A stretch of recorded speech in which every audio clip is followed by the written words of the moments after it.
pleasure to be here. No, I don't need that. Okay. Um, in regards to my life, it's been a whirlwind and it's still going on. Microphone. Is there any way it can be adjusted a little? Okay, just right here. All right. Okay. Oh, yeah, that's much better. When I stopped to think, when I was listening to some of the things that she was saying in regards to the accomplishments, I am humbled because to me, I'm just me. You know, I didn't set out to accomplish those things. My purpose was just to take care of my brother's kids. When he passed away, I was a corporate executive, just doing my thing, living my life, being a single person, and he was hit by an underage driver on Manchester, and they were in foster care, and I knew they needed to be taken care of, and I stepped up and took care of them.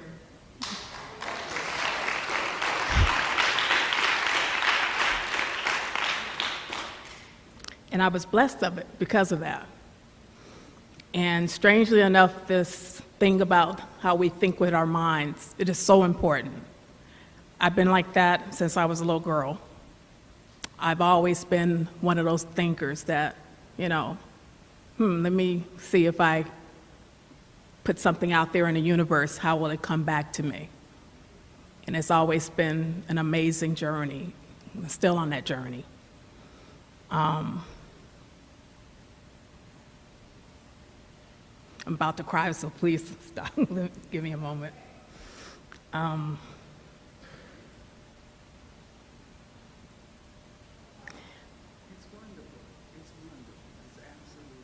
It is. It truly is. My manifesting the lottery, let's start with that.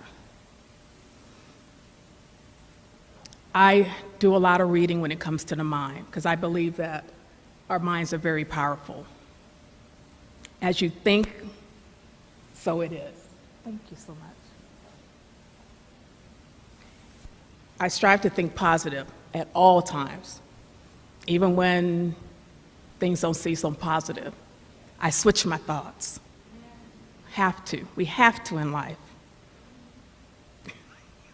Because if you don't, those thoughts that are bugging you will have a way of manifesting in your life.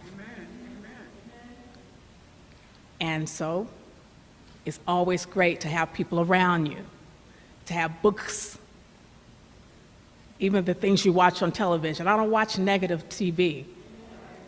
I only watch news when I feel it's pertinent, because those things that you put on your mind have a way of showing up.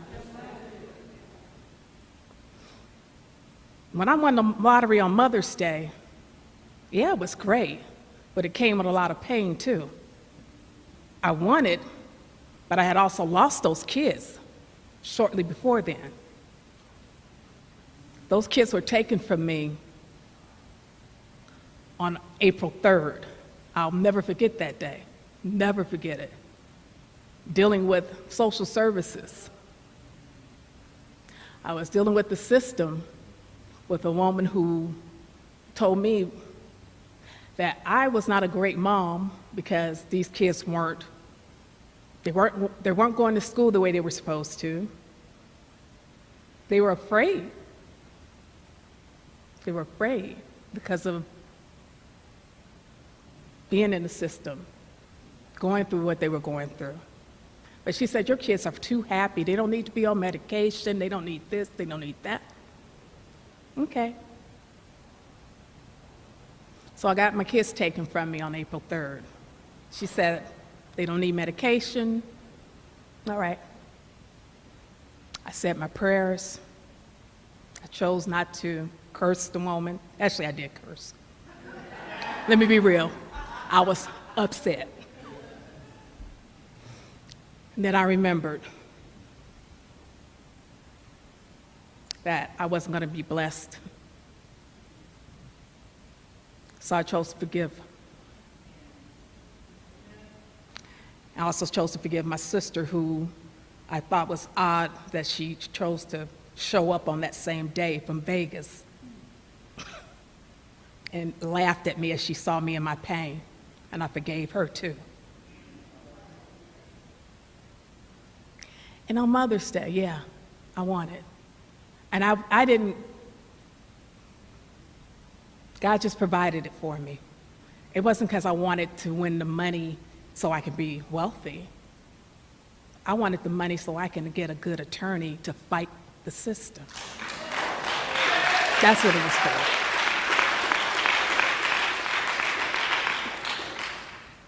And I was blessed because of it.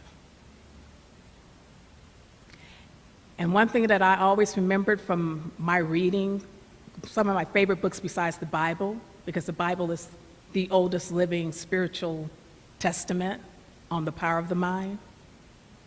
As you think, so shall it be. And also, Power of the Subconscious Mind is one of my favorite books. What I remembered was, I have to be positive, have to stay in that mindset. So,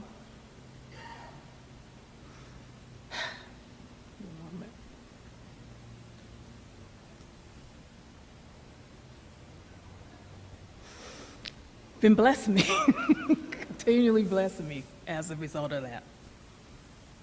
But I did get my kids back in the time that I said I was going to get them back.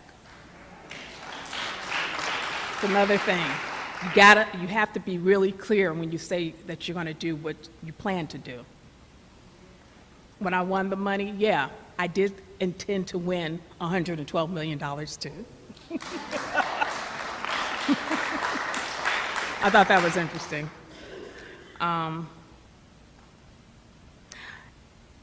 Everything, what I've realized too in life is it comes to you when you say and when you need it. And sometimes it just comes serendipitous, and like a serendipitous, trying to say the word correctly, when it's supposed to. It comes.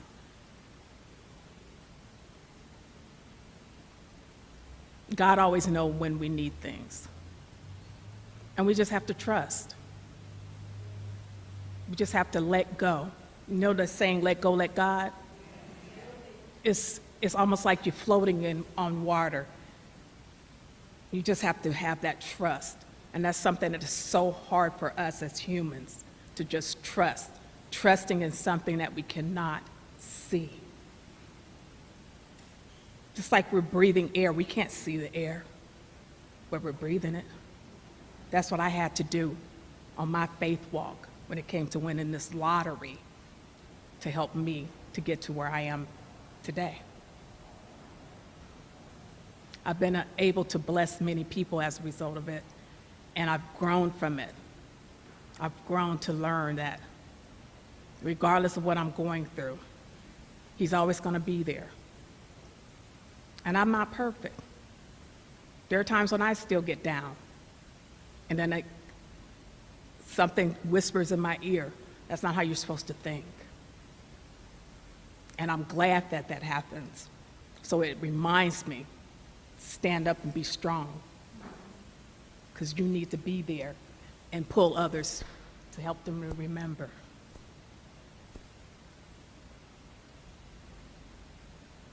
So, my lesson in terms of manifesting, I visualize. I see it. I first see what it is that I want. I see it first. Because as you see it, so shall it be. We're blessed if we are able to have sight. See, these kids' dad, my brother, was deaf.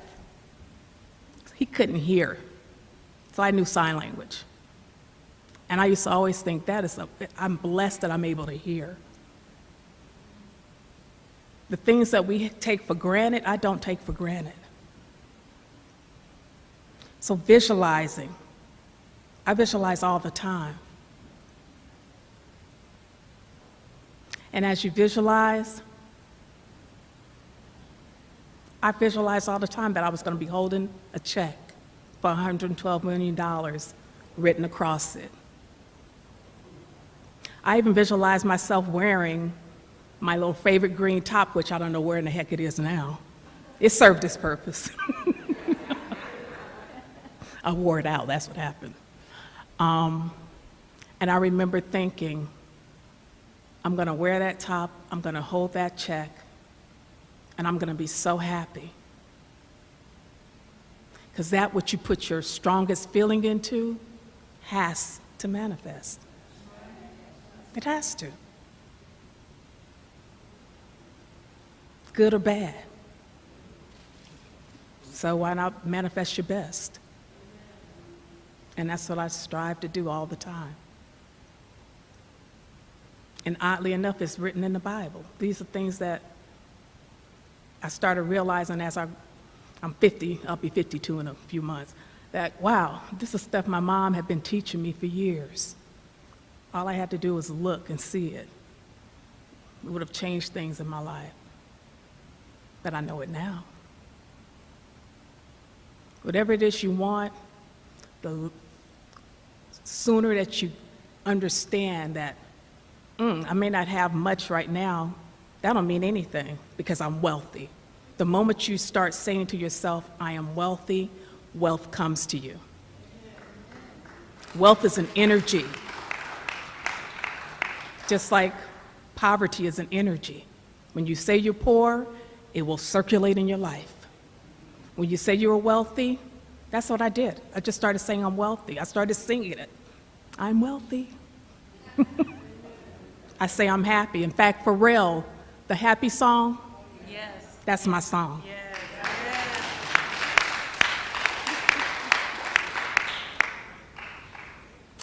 That was a song that I was singing to myself because I tend to, well, I'm going through certain things, and there are people who don't like the things I say universally, so they want to attack me. And I would sing this, I'm happy. And my husband heard it on the radio one day, because he would hear me sing that song. And he's like, "Hun, your song is on the radio." I was like, oh, wow, okay. So be careful, because depending on how powerful your spirit is, you can go out, the world can hear it and come back. But be positive, is my point. Strive to be positive, because what you put out will come back. Always. Even when you put out negative, it'll come back. So I always strive to be in the positive. And by the way, the social worker who said all these negative things apologized, because she realized she was wrong. Because I forgave her. The Bible says to forgive your enemies, to love them. You don't have to like them, but you do have to forgive if you expect to receive your blessings. It's the truth. Yep. And yes, it took a lot for me to do that too. So visualize, always speak things into the positive with positive energy, and you have to feel it strongly. And be your best, what do I call it? Cheerleader. Like, just cheer yourself on. See yourself as like the best on this planet. And don't hang around and have people around you that want to pull you down. Okay? Because they will do that. They will be there. And you just have to look at them and say, okay, they're not at the same level that I'm on, and God bless you. In fact, say prayers for them. Yes, yes, yes. And keep moving on. Sometimes you might have to let them go and release them. Release them, let them go, and keep moving. Have a smile on your face. sing that McDonald's song, put a smile on and keep it moving, because that's what I do. I don't allow the negative around me. And I'm constantly being blessed. I wake up every day and I say, today is a good day. And it is. I say today is a great day, and I have great days.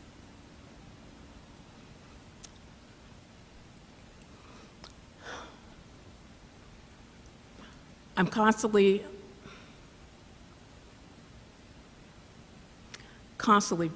saying that I'm blessed.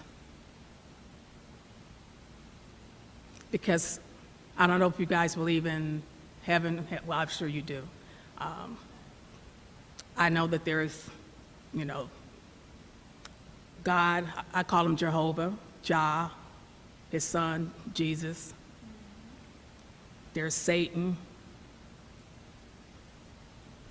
He's out there to make us think that we are not powerful and we can't have the things that we want.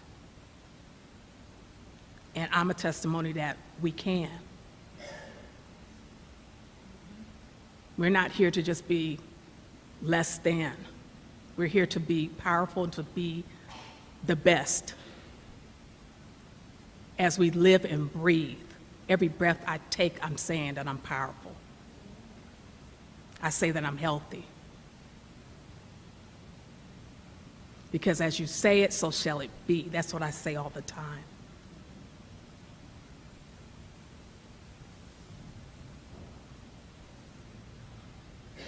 And God can only be in your life when you allow him to be in your life.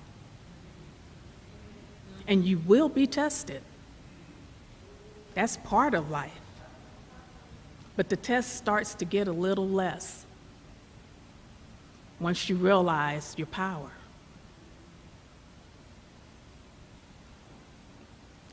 It's great to realize, to understand the power of the mind and how powerful the mind can be when you are in this space of manifesting your will. It's awesome. It's awesome. Let me think.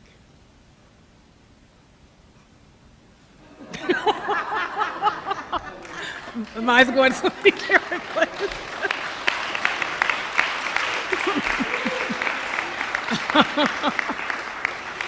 Oh my gosh. When I was living in Hawthorne, this is something I found was interesting. I can remember looking for a house, and my real estate agent was just I told her I wanted a house, foreclosed house in a particular part of Hawthorne that all the houses are going for about $500,000. I said, well, I only want a house for about $150,000. I needed this particular square foot. And she's like, oh, I'm not going to be able to find it. I said, yes, you will. She said, well, I'll see. I said, you'll find it. You'll find it in a few weeks. I'm kind of intuitive, too. And so, but I didn't tell her that. And so within a few weeks, she found the house. And she was scared to call me, but she called me and told me she found the house. And oddly enough, in that house, oh, thank you. The house had a book in there, because the man the man had passed away. He was an older gentleman that lived there. So there were some things left over in that house. And one of the books that I found in the garage had something to do with the dynamic power of your mind, of your subconscious mind or something like that. And I thought, this is interesting. I'm always constantly being reminded of the power of my mind. And yes, I did get the house at the price I wanted, which was nice. What you say is what you will receive. And I'm always telling my friends, if you say you want something for free, be that. Don't put it out there that, I'm going to, do this at this particular time when you really want it now. If you want something right now, say you want it now. Don't put it off into the future, because the mind hears you. And the subconscious mind doesn't take jokes. Don't joke with yourself. Don't say, oh, I'm so stupid, because all of a sudden you start being stupid. I say to myself, I'm the most brilliant person on the planet. Because what you say up here is what your mind believes. Yes. So we have to be careful of what we say. If you're in the entertainment business and you want to be, you have to be that person who say, I'm the next star, whatever. Because if you don't, and you listen to other people telling you that you're not someone important, and I think everyone is important. We all have a role. You just have to choose what you want to be. And you have to choose, though. You have to make the choice. No one else can make the choice for you. Because the mind will open those doors for you. And so will spirit. Our minds are so powerful. That's how God created us. You say, I'm just saying, you know, what do you think if you don't have to do that? I'm like, quit playing with me, you know. My dad loves playing. And he's like, oh, okay. He said, what if you have all the money you need? I'm like, I'm just waiting for him to tell me, okay? And he did finally. And I felt the relief. But yeah, you know, it was just such a great feeling. But this is something that I already kind of knew, but just going through it, the hows of it. And that's another thing, too. When you want to manifest something, don't ask how. Just put it out there. Don't ask how it's going to happen. Like for me, I had several ways of bringing wealth in. That just happened to be one of them. But I had other ways of bringing money into my life. Did I answer your question? Okay. Yes. Hi. So I have a question. With all of this newfound freedom and wealth, is it easy deciding what to do with it? At first it wasn't. I was like a kid in a candy store after I got them.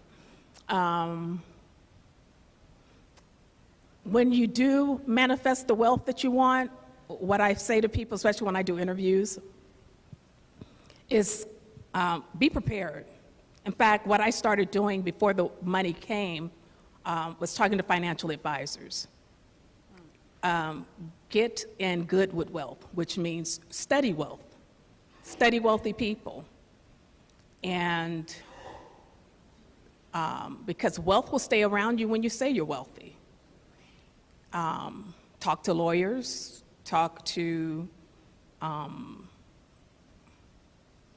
other people if you have people around you who are wealthy, but make friends with wealth. It's important. And be comfortable with it. If you're uncomfortable with wealth, it won't stay. It'll leave you. It's an energy. It is definitely an energy. Hi. Hi. My question is, before you got the children, before your brother was killed, was there a consciousness within you that was already in action in the consciousness of what you're living now? In other words, had you paved the way before any of this ever really happened? Because I think there are many times seeds have been planted for our future long before it comes into manifestation. So do you remember your consciousness when you were a child, when you were coming up, how you felt about children, period, you know, what you would ever do if something should happen to anybody in your family?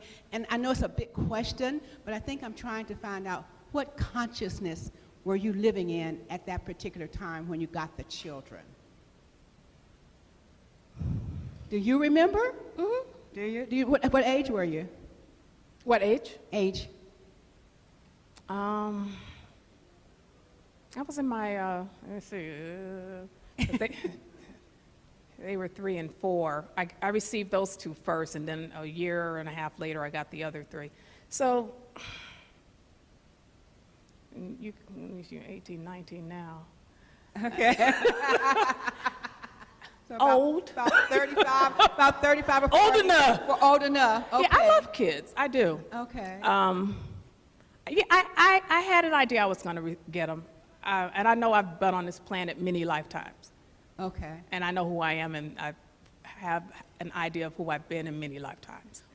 But I've also been their mom in many lifetimes. Did you see that the social worker was the finances was the problem? The social worker felt like you weren't doing a good job.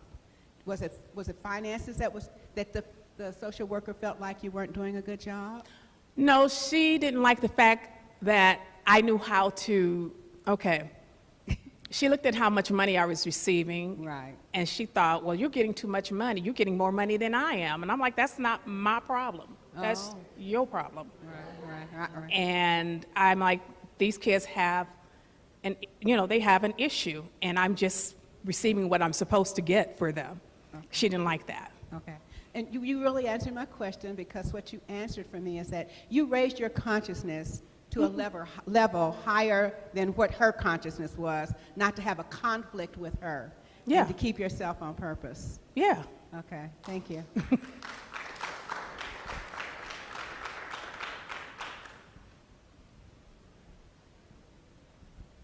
To piggyback what Tommy had said, just kind of to piggyback what Tommy was saying, in a sense, how did you help the kids cope with the loss of a father? How did you help them cope with the loss of a father? How did I help you guys cope? Thank you.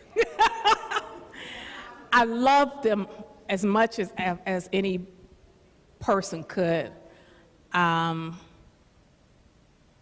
gave them the best that I could with what we had. When they would ask for things, if I had it to give, I would do it. And if not, I would say, well, not yet, but give me a moment, we'll make it happen. And it would happen. Or strangely enough, someone would give us something, or it will just show up in our lives. I always stayed in a positive to make sure that we would have the things that they would want. And we would sing and dance a lot. We love music. And I like having fun. It keeps you young, So. I'm going to help her answer your question. She never lied to them. That too. She always told them the truth. Yeah. Yeah, because lying is a bad vibration. It ages you, it makes you, it gets in your soul and takes from you.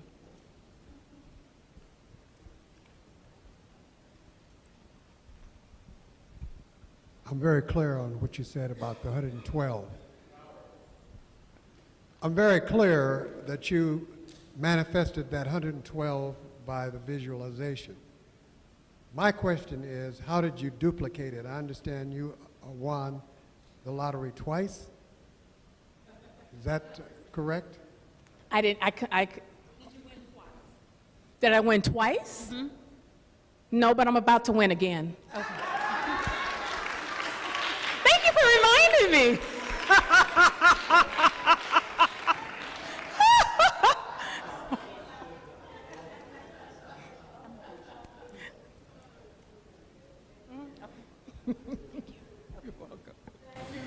You're welcome.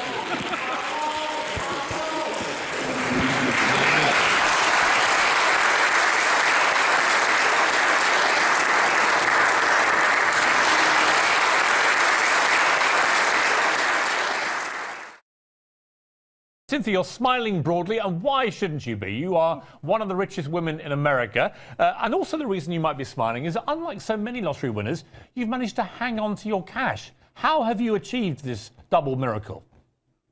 Prayer. Simple as that, the power of prayer. Yes. Obviously, it's always good to have a good financial advisor, too. Yeah, well, we're going to come to more on how you managed to do this. Let's go back to when you won, because it was 2007. You'd had a pretty tough few years before. You became a foster mother to 5 nieces and nephews when your brother was tragically killed by a drunk driver, and you were really struggling. And then everything changed. You won $112 million in a California Mega Million lottery. That moment you knew you'd won, where were you and how did you hear? I was having lunch with the kids, and I heard kind of secondhand through my dad. He had told me that I should probably check it because I didn't even check the numbers. And decided after a few days maybe I should. And it was us. I love how happy you are. So many lottery winners end up miserable. You seem like one of the happiest people I've ever interviewed. I choose to be happy. It's definitely a choice. Now, for all those lottery contestants out there, obviously this huge amount of money tonight, somebody may walk away with $500 million nearly. What is the best advice you would give them? Obviously, you've done incredibly well to not squander the money, and you've done so much work for charity. You're one of the biggest philanthropists in America now. What is the advice you would give for people to win the lottery and stay happy? I would tell them to live their life. Definitely, it would put them in a position to be charitable. That is a great thing to do because it also brings that same energy back to you. I'm a believer, as you give, so shall you receive. So giving definitely helps. But also get a really good tax attorney and financial advisor. Someone that is reputable, that can help guide you along the way. Because it's going to change your tax bracket. It's going to change your life. And so you need to be prepared for those things too. Well, listen, it's so good to speak to you and so nice to see somebody who's so happy, because you keep hearing these terrible stories about lottery winners whose lives end up miserable. Yours clearly has had the complete opposite effect. And Cynthia, congratulations belatedly for the win and for managing to do so well with it. It's a great inspiration to anyone tonight who may suddenly become a billionaire. That's my goal. Oh, one last question. Have you bought a ticket for tonight? Not yet. Not yet. I think I'm going to let one of my kids go buy it for it. Love the fact you're still playing the lottery. That's my Cynthia. Oh, Cynthia Stafford, always really good to talk to you. Thank you.